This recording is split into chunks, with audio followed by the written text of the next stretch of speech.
निसर्गाच्या सानिध्यात म्हणजे डोंगराच्या कुशीत वसलेलं हे धारावी देवीचं मंदिर आपण पाहत आहे. अगदी सुंदररित्या त्याचा जीर्णोद्धार आता होत आहे. साधारणपणे ह्या मंदिराचा आता 5 करोडचं एस्टिमेट केलेलं आहे. म्हणजे या धारावी देवीचे महत्व आणि आख्यायिका सांगण्यासाठी मी तुम्हाला 2 गोष्टी सांगतो की पेशवेकालीन हे मंदिर आहे. म्हणजे खूप वर्षापूर्वी पेशवेकालीनच्या काळात त्याची स्थापना झाली आणि जीर्णोद्धाराच्या आधी 50 वर्षांची परंपरा आज ही सुरुवात. आणि मंडळी तुम्हाला सांगतो इथून यायला एक अविंदर मार्केट आणि समुद्र मार्ग आहे. म्हणजे अडीचच्या आपल्या वसई आणि इथून या इथल्या जो काही समुद्राचा परिसर दिसतो तिथून असे 2 चान्सेस आहेत ते देवीच्या मंदिरात यायला. तुम्हाला सांगतो आपले कोळी बांधव आणि जे काही मंडळी आहेत मासेमारी पहिल्या कौला जाताना या मातेचा आशीर्वाद घेऊन पुढे जातात. त्याशिवाय त्यांची कधी व्यवसायाची सुरुवात होत नाही मासेमारी. ही एक त्याची एक आहे आणि असा खूप मोठा आशीर्वाद कोळी बांधवांना आमच्या देवीकडनं मिळतो.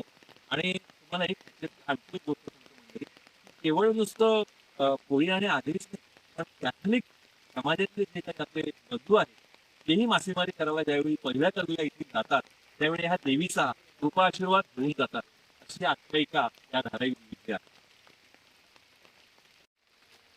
पहिल्या कवीची सुरुवात मासेमारीला झाल्यानंतर त्यांच्या व्यवसायाला कोळी बांधवांची झाल्यानंतर मग त्यांची परंपरा किंवा त्यांचा जो काही प्रवास आहे तो मे पर्यंत असा सुरूच असतो. आणि ज्यावेळी हे कोळी बांधव सगळा माल घेऊन येतात घरपर्यंत किंवा आपल्या जेटीपर्यंत त्यावेळी असं मोठं वादळ असतं किंवा काही मार्ग सापडत नाही असा तुफान असतं. पण देवीच्या आशीर्वादाने हे सगळे कोळी बांधव कोळी मासेमारी करणारे जे आपले बांधव आहेत ते देवीच्या कृपा आशीर्वादाने अगदी जेटीपर्यंत सुखरूप पोचतात. असा हा देवीचा आशीर्वाद या सगळ्या मंडळींना लाभलेला आहे. मंडळी आणखी काय हवं आहे, तुम्ही एकदा या देवीचं दर्शन करा आणि देवीच्या अगदी कृपा आशीर्वादाची खात्री करून घ्या. धन्यवाद. नमस्कार. लोक दरबार या चॅनलतर्फे सर्वांचं एकदा मनापासून स्वागत. मंडळी पाऊस सुरू आहे एवढी आणि आपण निसर्गाच्या कुशीत धारावी देवीचं मंदिर आहे तिकडे आलेले आहोत. नायगावचे आपले रमाकांत कुट्टेक आहे त्यांचा मान आहे आणि हे सगळे त्यांच्या कुटुंबातली मंडळी देवीच्या अर्चनेसाठी आलेले आहेत आणि सुंदर असं विलोभनीय वातावरण हे सगळं बघायला मिळते. त्या मंदिराची खासियत अशी आहे की पेशवेकालीन आणि ऐतिहासिक आहे आणि 50 वर्षापूर्वीची ह्या धारावी देवीला परंपरा आहे. तर आपल्या सोबत आपले प्रत्येक कार्यालयाचे मंडळी पाठीमागे शेखर भाऊ आलेले आहेत. त्यांच्याकडनं जाणून घेऊया या धारावी देवीचं महत्व काय आहे. या मंदिराची स्थापना म्हणजे लहान मंदिर होता. त्याच्यानंतर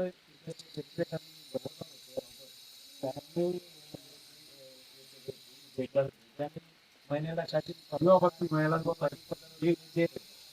बरोबर या वेळेच्या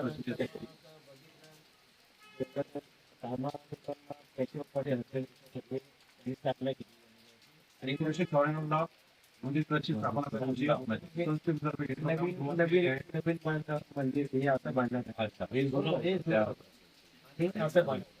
त्याच्यानंतर मग मंदिर एवढं प्रसिद्ध झालं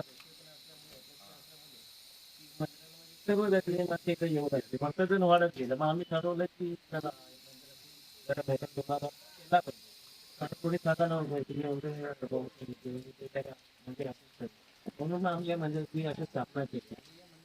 कमीत कमी म्हणजे आम्हाला 5 करोड किंवा आम्हाला 5 करोडचा एस्टिमेट दिलेला आहे. बरोबर. जीर्णोद्धाराला 5 कोटीचा तेवढा खर्च आहे. किंवा त्याहीपेक्षा तो जास्त लागू शकतो. कारण तुम्ही बघताय की मंदिराच्या आजूबाजूचा जो परिसर आहे तो पण आपल्याला सुशोभीकरण करायचं आहे. कारण एवढं म्हणजे चांगलं बांधायचं आहे. आजूबाजूला तुम्ही जागा आहे लेकिन आपलं तेवढेच त्याप्रमाणे आपण सुशोभीकरण केली पाहिजे जेणेकरून जे भक्त लोक येतात त्यांना सुद्धा सुविधा प्राप्त झाल्या. बरीचशी सुधारणा केली आहे आणि आणखी करायची आहे. लागणारा खर्च भक्ताकडून स्वीकारत आहे. आपल्या म्हणजे तर्फे सर्व काम चालू आहे. सपोर्टिंगचा जवळपास 4 करोडचं बजेट आहे. आणखी लागणार आहे. आता ते वाढतच लागणार आहे. जेवढं डिले होतं तेवढं एस्टिमेट आणि पुढे बजेट वाढत जातं. आजरी कोळी लोकांची अगदी हमखास नवसाला पावणारी देवी म्हणून धारावी देवीचं महत्व आहे. स्वयंभू माता आहे ही आणि मीही तुमच्या ह्यांच्या वतीने सगळ्यांना आव्हान करेन की हे कार्य पुढे नेण्यासाठी आपलाही त्याच्यात फारुताईचा वाटा असायला हवा. आपणही थोडीफार हातभार इथे यायला हवं, करायला हवं, त्यांच्याशी चर्चा करायला हवी आणि हे 5 कोटीचं जे टार्गेट त्यांना जीर्णोद्धारासाठी दिलेलं आहे ते पूर्ण करण्यासाठी सर्वांनी प्रयत्न करावा. त्याबद्दल मी सर्वांना हे आवाहन करतो आहे. धन्यवाद. धारावी माते की